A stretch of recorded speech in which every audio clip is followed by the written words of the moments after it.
जो ये जादू टोना है ना, सबसे पहले तो ये जानने की जरूरत है कि जादू टोना ये वर्ड ही नहीं एग्जिस्ट करता। ये वर्ड है तंत्र विद्या। जैसे जनरेशन्स बदलती हैं, युग बदलते हैं, पहले सतयुग था, उसके बाद त्रेता युग आया, द्वापर युग, कलयुग, हर युग में नाम बदला है। उसी तरह जो जादू टोना था, इसको पहले तंत्र विद्या कहा गया था। ऐसी मैजिकल पावर्स या ऐसी शक्तियां जो लोगों की भलाई में यूज की जाती थी, उनकी बीमारियों को ठीक करने में यूज की जाती थी। पर जैसे जैसे समय बदला, लोगों ने इसको अपने हित में यूज करना शुरू कर दिया, बाकियों की बुराई में, बाकियों के फायदों को नुकसान में बदलने के लिए शुरू कर दिया। जैसे कि हम कहते हैं कि ब्राह्मण्स जो सतयुग में थे वो बहुत ज्यादा अच्छे कर्म कांड करते थे, वो लोगों की भलाई करते थे, पर जैसे जैसे समय बदला वो लालच में पड़ गए, उन्होंने सती परंपरा शुरू कर दी, उन्होंने लोगों को ठगना शुरू कर दिया, भगवान के नाम पर बहुत सारी चीजें उन्होंने बना दी, बहुत सारे वहम उन्होंने बना दिए। वैसे ही जादू टोना है। पर जादू टोना में फर्क ये आता है कि ये बातों पर नहीं चलता, ये शक्तियों पर चलता है। आपके द्वारा किया गया कोई भी ऐसा कर्म कांड जो दूसरों को हानि देगा, उसको हमने जादू टोने का नाम दे दिया। अब सवाल ये उठता है कि ये दीपावली के दिनों में ही क्यों मनाया जाता है। देखा जाए तो कार्तिक मास का महीना बहुत ज्यादा शुभ माना जाता है, इसको दामोदर माह भी कहा जाता है। इसमें की गई भक्ति पूजा बहुत ज्यादा सफल होती है, बहुत ज्यादा अच्छी होती है। तुलसी माता का विवाह भी इसी माह में होता है। पर इसी माह में जादू टोना या तंत्र विद्या अपने चरम पर होती है, काली शक्तियां अपने चरम पर होती है। यही रीजन होता है कि लोग अपने घरों से रात को बाहर निकलना प्रेफर नहीं करते हैं। देखा जाए तो दीपावली 5 दिनों का त्योहार है।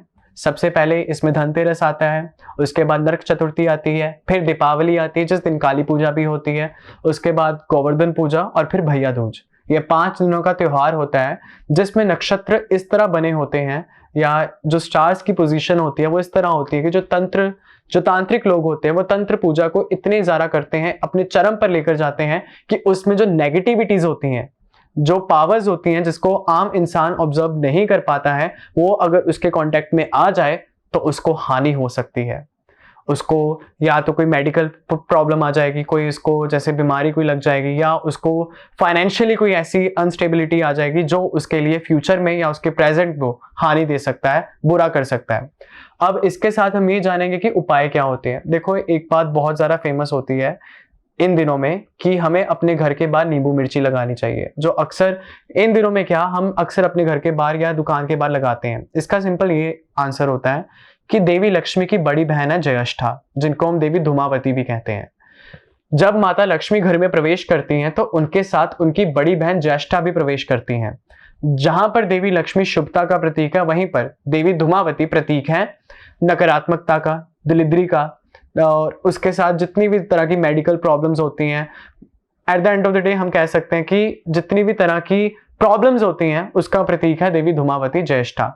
तो उनको कोढ़ा या कड़वा भोजन चढ़ता है, जिसके लिए हम अपने घर के बाहर नींबू मिर्ची लगाते हैं, और माता लक्ष्मी को भोग चढ़ाने के लिए हम हलवा या मीठी वस्तुओं का भोग लगाते हैं उनको। इसी कारण देवी लक्ष्मी को घर में प्रवेश करवाते हैं और उनको मीठी वस्तु का भोग लगाते हैं, और देवी धूमावती बाहर ही रहें और बाहर से ही अपना भोजन ग्रहण करके चले जाएं, इसीलिए हम उनको बाहर नींबू मिर्ची टांग देते हैं उनके सम्मान में कि ये बाहर से अपना भोजन ग्रहण करें और बाहर से ही चले जाएं। क्योंकि देवी धूमावती भी एक तांत्रिक देवी हैं जो तंत्र विद्या के ऊपर अपना नियंत्रण रखती हैं, 10 महाविद्याओं में एक हैं, और उसके साथ ही तांत्रिक लोगों की ये कहीं ना कहीं अधिष्ठात्री देवी भी हैं जो उनको तंत्र विद्या ज्ञान देती हैं, तंत्र विद्या का अनुष्ठान करवाती हैं, और उसके साथ उनको बहुत सारी सिद्धियां प्रदान करती हैं। और जब तांत्रिक लोग इन सिद्धियों का दुरुपयोग करते हैं तब हम आम इंसान उसमें सफर करता है। यही रीजन है कि हम अपने घर के बाहर नींबू मिर्ची लगाते हैं, और हमें लगाना भी चाहिए ताकि तंत्र विद्या हमारे घर में प्रवेश ना कर पाए।